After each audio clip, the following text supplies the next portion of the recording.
আসসালামু আলাইকুম। ষষ্ঠ শ্রেণীর এই যে 89 পেজের কাজ নাম্বার 3 আজকে করাচ্ছি। 89 পেজের কাজ নাম্বার 3, যোগ বিয়োগ চিহ্ন সম্বলিত তিনটি সদৃশ এবং বিসদৃশ বীজগণিত রাশি তৈরি করো এবং তাদের যোগফল। আগে রাশি তৈরি করতে হবে, সদৃশ পদের রাশি তৈরি করতে হবে, তারপর যোগফল নির্ণয় করতে হবে। তো বলে চলে আসছি, ওখানে বলা আছে আগে রাশি তৈরি করতে হবে, তিনটি সদৃশ বীজগণিত পদের রাশি তৈরি করতে হবে।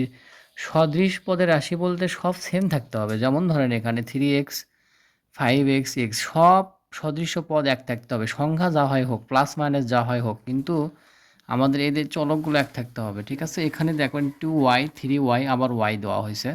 এখানে এইগুলোই করতে হবে তার কোনো মানে নেই। আপনারা আপনাদের মতো ইচ্ছে মতো সহজ সহজ দিয়েও করতে পারেন, শুধু এক্স 1x 2x এগুলো দিয়েও করতে পারেন, আপনাদের ইচ্ছে মতো করতে পারেন। কিন্তু আমাকে আগে তিনটি সদৃশ বীজগণিত রাশি তৈরি করতে হবে। আগে রাশি তৈরি করে নিয়েছি, তিনটা হতে হবে, দুইটা হলে তো হয়ে যেত, তিনটা বলে তাই তিনটা রাশি তৈরি করছি।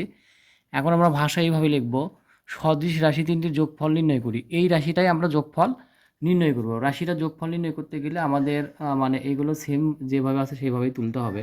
তো এখানে রাশি তিনটির যোগফল নির্ণয় করি এবং যেখানে যা আছে সেম সেম, এখানে দেখেন এক্স এর নিচে এক্স, এখানে ওয়াই এর নিচে সব ওয়াই সেম সেম আছে। তো এগুলো আমরা তুললাম, তোলার পরে যোগ করতে বলছে, এখন আমরা যোগ করব। এখানে 9 আর 5 যোগ করলে কত হয়? 14, 14 আর একটা জেড, তাহলে 15 জেড।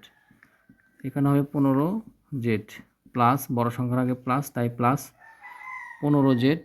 এখানে 15টা ভালো করে লিখি, 15 জেড। এখানে দেখেন ওয়াই আর তিনটে ওয়াই আর একটা, চারটে ওয়াই, 4 আর 2 6, 6টা ওয়াই হবে 6y। এখানে যদি 6y, এখানে প্লাস আছে প্লাস। এখানে দেখেন 3x আর 5x, 8x আর একটা এক্স 9x, কয়টা হলো 9x। তো বড় এই সংখ্যার আগে কোনো কিছু, সংখ্যার আগে কোনো কিছু যদি না থাকলে তাহলে প্লাস করতে। এখন আমরা লিখি নির্ণেয় যোগফল, নির্ণেয়। এখন আমরা লিখব নির্ণেয় অতএব নির্ণেয় যোগফল 9x plus 6y plus 15z। এটা হলো আমাদের অঙ্ক, এটা হলো আমাদের অঙ্ক। আশা করা যায় বুঝতে পারছেন। এখন বিসদৃশ্য পদ তৈরি করব, তারপরে তাদের যোগফল নির্ণয় করব। এখন আমরা তিনটি বিসদৃশ বীজগণিত রাশি তৈরি করছি। আগে তিনটি বীজগণিত সদৃশ রাশি ওখানে নির্ণয় করতে বলে, তারপরে তাদের রাশি তিনটি যোগফল করতে বলছে। তো আগে আমরা বিসদৃশ মনে কোনো মিল থাকবে না, যেমন 2x² plus 2y plus Z. দ্বিতীয় লাইনে আছে দেখেন 2x, ওখানে উপরে x², এখানে 2x।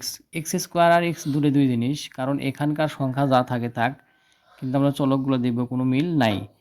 আবার ওখানে আছে 2y, আবার নিচে আছে y² আবার y, তাহলে কোনো কিছুর মিল কিন্তু নাই, এখানে কোনো কিছুর মিল নাই। তো এখানে তারপরে নিচে দেখেন p প্লাস ওয়াই, আবার p প্লাস ওয়াই, আবার p দেওয়া হয়েছে, এগুলো আলাদা আলাদা হবে, এগুলো আলাদা আলাদা আলাদা হবে। এখন এখানে z³ আছে, তো আমরা এখানে এখন লিখব বিসদৃশ রাশি তিনটির যোগফল। এটা একটু ঝামেলা বোঝার আছে, খুবই সাবধানে বুঝে তারপরে করতে হবে। তো বিসদৃশ্য পদ যেগুলো আছে আমরা কিন্তু এলোমেলো করে তুলছি, কিন্তু সাজানোর সময় আমি যেটা বলছিলাম, সাজানোর সময় কিন্তু খুবই সেন্সিটিভ, মারাত্মক আকারে সাজাতে হবে, তাছাড়া কিন্তু আপনারা অঙ্ক করতে পারবেন না। তো প্রথমে আছে 2x² plus 2y plus Z. তো আমি প্রথমে লিখছি 2x² plus 2y plus Z. Second লাইনে আসার পরে এখানে কিন্তু x², এখানে 2x, এটা কিন্তু কোনো কিছুরই মিল নাই। আমি এ পাশে লিখছিলাম, লেখার পরে দেখলাম যে একটা বিশৃঙ্খলা সৃষ্টি হয়ে যায়। তো আমরা x এর নিচে x ঠিকই লিখবো, y এর নিচে y ঠিকই লিখবো, z এর নিচে z ঠিকই লিখবো। এখানে p আলাদা আছে, p সরাই দিছি। এখন বিষয়টা হলো, যোগ করতে গিয়ে কিন্তু আমরা দেখতেছি এখানে x² আর x দুটো কিন্তু দুই রকম জিনিস। তো x²টা আমি আলাদা লিখছি, 2xটা আলাদা লিখছি, যোগ দিয়ে লিখছি, কারণ এটা সম্পূর্ণই আলাদা। এখানে কোথায় স্কোয়ার আর কোথায় এক্স, স্কোয়ার আর এক্স তো দুটা মানে সদৃশ্য হলো না, বিসদৃশ, তো আমরা এইভাবেই লিখছি।